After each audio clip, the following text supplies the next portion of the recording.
So the next phase or next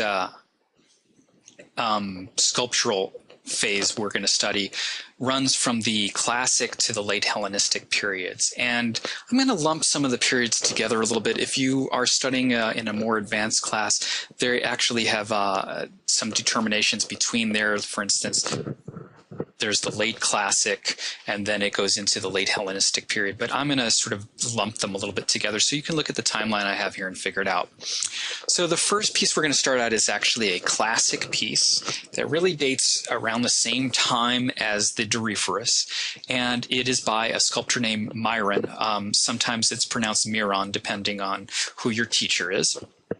And the piece is called the Discobolus, which just means he's the discus thrower. And it is roughly life-size. And remember that the original Greek sculpture would have been made out of lost wax processed bronze. It would have been a bronze original. And so this is a sort of not so great copy. That's a Roman copy, because remember that the Romans copied everything that the Greeks did, at least in terms of their art. And so when we study Greek sculpture, we are looking at Roman copies of the Greek sculpture for that reason. It's usually made out of a less valuable material, for instance, marble or another kind of stone, sometimes even terracotta or clay. And so the sculpture we're looking at, my main thesis for showing you this is to talk about the fact that it's meant to be seen from one point of view. If you look at the diagram on the right-hand side of someone throwing a discus, what you can actually see is that there are several poses or several movements involved in throwing a discus. And remember that the discus throwing would have been established by Pisistratus, the tyrant in 800 BCE who started the Olympic Games. And what we have here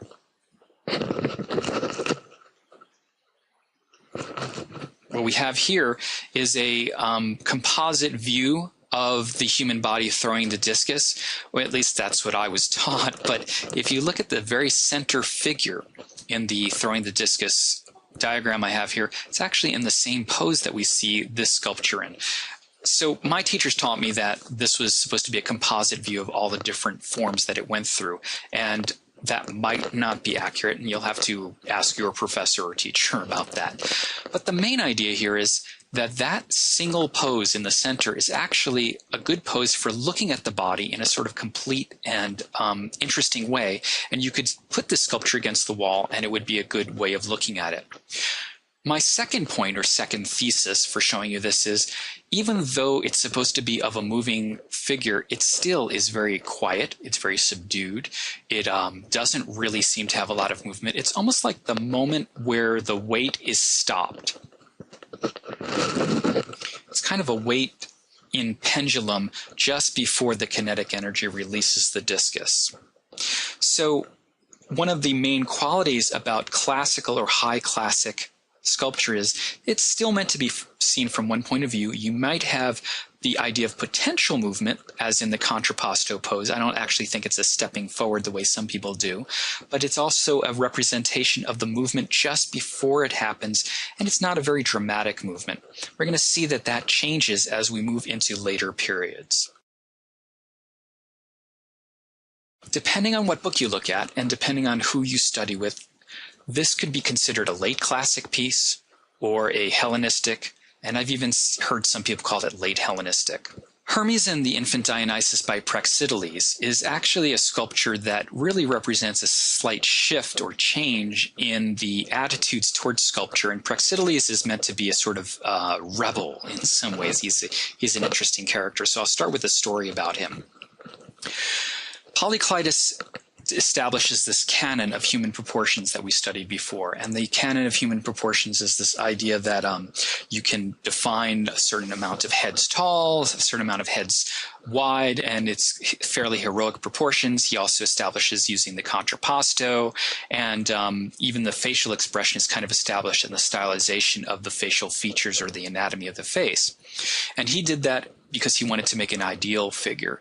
Well, with the case of Hermes and the Infant Dionysus by Praxiteles, Praxiteles actually, I can't find the quote to nail it down somewhere, but I believe Jennifer Tobin talks about it in one of her books or her series for the Learning Company.